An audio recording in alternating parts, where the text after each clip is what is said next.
Et une nouveauté à présent avec le débat politique du jeudi, avec aujourd'hui face à Mathieu Slama, Elliot Mann. Bonjour Mathieu. Bonjour. Et bonjour et bienvenue à Elliot. Bonjour. Elliot, je précise que vous êtes chroniqueur notamment sur CNews et au Figaro Vox. Mathieu, la libération ce matin par le Hamas de 4 dépouilles d'otages israéliens retenus depuis le 7 octobre 2023 a suscité beaucoup d'indignation et d'émoi. Qu'est-ce que vous ont inspiré ces images, cette mise en scène, une nouvelle fois macabre et odieuse? Alors plusieurs choses. La première, c'est que je pense que personne ne doit diffuser ces images parce que c'est des images qui ont été tournées à dessein par le Hamas, donc c'est un outil de propagande et que donc il est très important que les journalistes, que les médias soient très vigilants par rapport à ce qu'ils diffusent dans ce qui quand même reste un contexte de guerre de communication, de guerre de propagande et que en plus, en l'occurrence, il y a quelque chose d'indécent, d'indigne dans cette mise en scène, puisqu'évidemment, il s'agit notamment de la mort de 2 enfants, du corps de 2 enfants et de la propagande qui est faite sur la mort atroce d'enfants. Donc, je pense que d'un point de vue éthique, ça pose une question aux journalistes, aux médias, notamment en France, qui pendant la diffusion en direct, mais même par la suite, il faudrait que ce soir on voit dans les JT. Mais c'est un vrai sujet. C'est comme les images de propagande de Daesh. Qu'est-ce qu'on fait avec c'est en même temps des outils de compréhension d'un mouvement terroriste, etc. Mais il faut aussi être très vigilant de ne pas alimenter une propagande quand elle est là. Mais l'autre chose que je veux dire, au-delà de ça, c'est que je pense que le Hamas fait une faute fondamentale par cette mise en scène, parce que en fait, le Hamas montre au monde entier ce qu'il est réellement. Et on sait à quel point, dans les opinions occidentales, il y a une guerre aussi dans ces opinions sur le fait est-ce que le Hamas est une organisation terroriste ou non.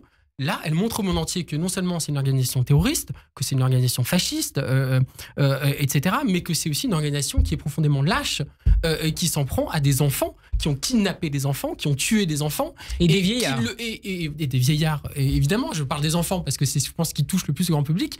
Donc le Hamas, d'une certaine manière, par ces images, montre aussi ce qu'il est réellement.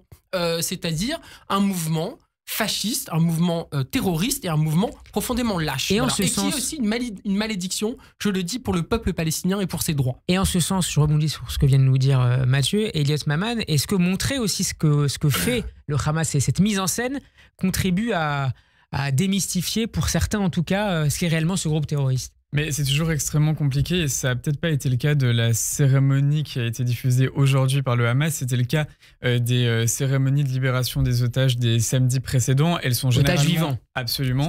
Elles sont généralement plutôt axées à destination des opinions occidentales aussi. Et d'ailleurs, le Hamas, généralement, c'est de manière assez stratégique se positionner par rapport à ce qui peut susciter une forme de sensibilité et d'émotion dans les opinions occidentales, puisque précisément, en commettant d'ailleurs les attaques du 7 octobre à l'origine, le Hamas espérait qu'il y aurait une réaction absolument incandescente du côté d'Israël et qu'ensuite, un certain nombre d'acteurs internationaux en viennent à condamner ce qui semble être une disproportion dans la réplique israélienne à l'égard des pogroms du 7 octobre. Ce n'est évidemment pas ce que je dis, mais c'est une dimension idéologique extrêmement prégnante dans un certain nombre d'institutions occidentales sur laquelle le Hamas misait et espérait ainsi pouvoir, en un sens, discréditer Israël en tant qu'interlocuteur sur la scène internationale.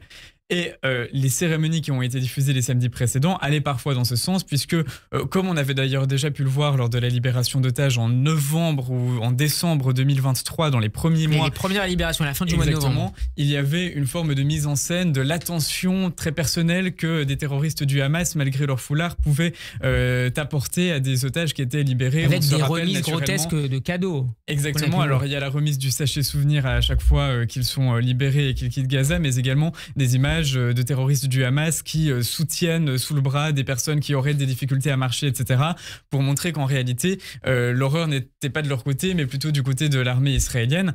Et donc, si vous voulez, c'est toujours extrêmement compliqué de savoir dans quelle mesure est-ce que c'est intéressant ou pas d'avoir ces images. Il faut évidemment les recontextualiser, mais il y a tout de même une chose qui me semble...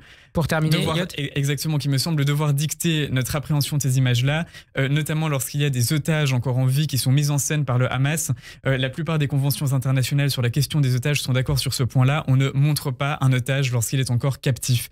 Et donc, les images n'auraient en tout cas peut-être pas dû être diffusées en direct.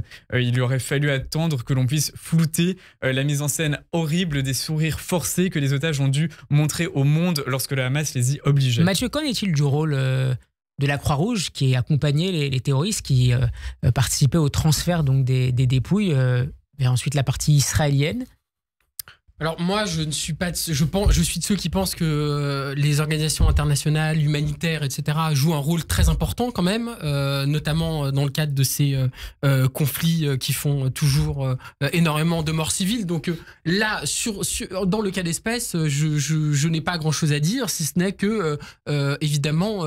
il était, j'imagine, important qu'il y ait un intermédiaire. Et, il était prévu qu'il n'y ait pas de mise en scène et alors, par les accords. C'est ce dont devait s'assurer la Croix-Rouge. Oui, alors voilà. Alors après, la question, c'est que la Croix-Rouge, peut-être qu'ils n'ont pas eu le choix et qu'ils ont été mis devant le fait accompli et que le Hamas a fait tout son cinéma, sa mise en scène, avec aussi les images, bref, associées et qu'ils l'ont imposé à la Croix-Rouge. En tout cas, je veux dire simplement une chose, c'est que je sais qu'il y a eu beaucoup de critiques sur les organisations humanitaires internationales, mais moi, je considère quand même que heureusement qu'on a ces organisations humanitaires qui sont quand même là aussi pour tenter de faire respecter une chose qui est fondamentale dans la guerre, dans les conflits, etc., et qu'on a tendance à oublier, c'est-à-dire que la guerre est régie par un droit, et ce droit est droit humanitaire, et qui est quand même très important. Elliot, en 20 secondes, réponse à Mathieu sur le rôle des organisations humanitaires comme la Croix-Rouge. Je regrette l'asymétrie, notamment du traitement de la Croix-Rouge par rapport aux deux parties dans leur réponse qui a été octroyée sur place.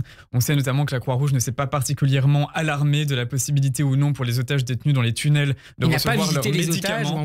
Absolument, elle n'a pas cherché non plus à leur rendre visite, mais simplement relayer leurs médicaments, ce qui est dans une prérogative élémentaire de la Croix-Rouge. Cela n'a pas été fait. S'agissant de la mise en scène, on peut tout de même estimer que de semaine en semaine, ils savaient ce à quoi ils s'attendraient, d'autant que les interlocuteurs de la Croix-Rouge étaient généralement les mêmes d'un samedi à l'autre. Donc peut-être qu'on aurait pu mettre un stop plus ferme immédiat. Merci Mathieu et merci Elliot. Bon après-midi à tous les deux. Merci.